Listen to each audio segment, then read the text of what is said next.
The Whiplash, the short, as a different actor plays the part of Andrew. What were you able to do with the character that you didn't have an opportunity before in terms of moving the character to a different place or expanding more on for Miles to embody him?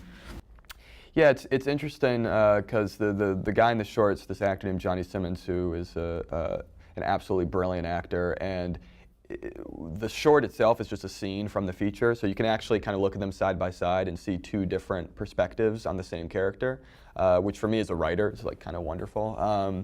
But at the end of the day, both of them sort of come at it from different angles and yet sort of represent the same idea, which is that this is a kid who starts out kind of somewhat meek and somewhat, unsure of how he's going to kind of go about achieving his goals, and winds up really being forged through fire. And it's that process of kind of becoming a musician instead of being kind of a ready-made musician that I wanted to make a movie about, and really that I wanted the character to sort of shine a light on. In terms of his harshness and his approach to pushing his students, what did you find redeeming about his brand of tough love? Well, I think his motivation is, his heart's in the right place as far as that goes. I mean, I love his passion for the music and for creating greatness. His methodology kind of takes a left turn where I would take a right, but you gotta appreciate the guy's commitment. Andrew has like some amazing moments, like peak moments, very tearful moments, really enraged moments. As an actor, what's harder for you to gear yourself up for, or to put yourself in the frame to know that you got to execute one or the other? I mean, they all kind of present their own set of challenges. I would say it's, for some of the drumming stuff, you're really just watching life imitate art, because for the most part, I am kind of playing to the point of exhaustion, and a lot of the sweat in the movie is mine, and that helps. I think anytime that you can, physically be exhausted, it's easier to be exhausted than it is to, act exhausted a lot of the time.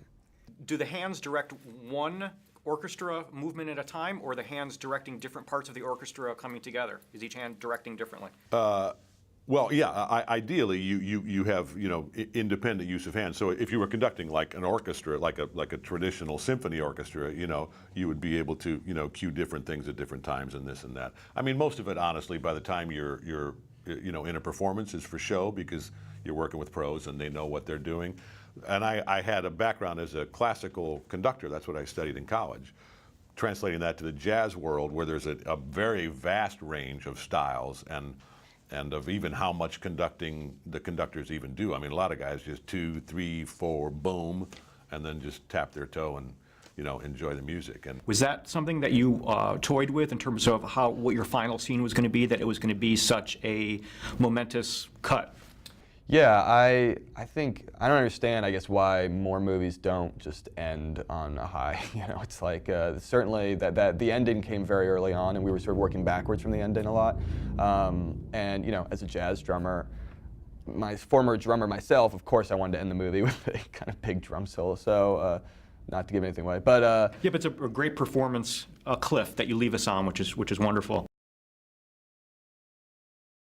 Yeah, I started drumming when I was 15 years old. I got a drum set for Christmas one year. I thought it'd be a cool way to, I always wanted to play in a rock band, but I was not a good enough guitar player, and I didn't really want to play bass, and I figured not a lot of drummers around there, so if I got a drum set, that would put me in kind of the short list for people that would be able to play with.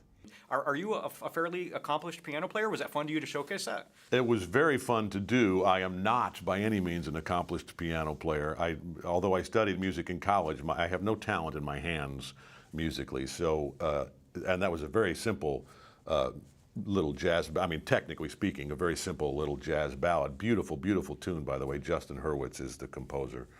But it was in some ways the most fun I had in that movie. I mean, beating the crap out of Miles was always fun, but being in that club with 3 big-time LA pro old school jazz musicians, and knowing the piece well enough that there were sections where for 8 bars or 12 bars we would actually kind of settle into a groove was just a great. It depends. I think theater, is usually a lot more kind of ensemble oriented, and I enjoy that.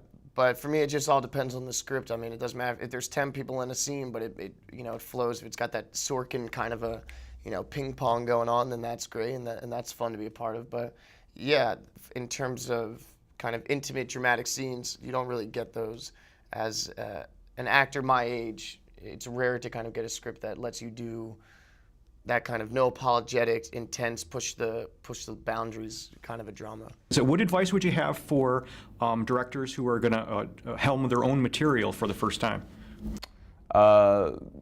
Just make it personal. I think at the end of the day, this was the most personal thing I'd ever written, and the irony is that when you really kind of dig down into your own specifics and personal specifics, that's probably the best chance you have at creating something that will connect universally.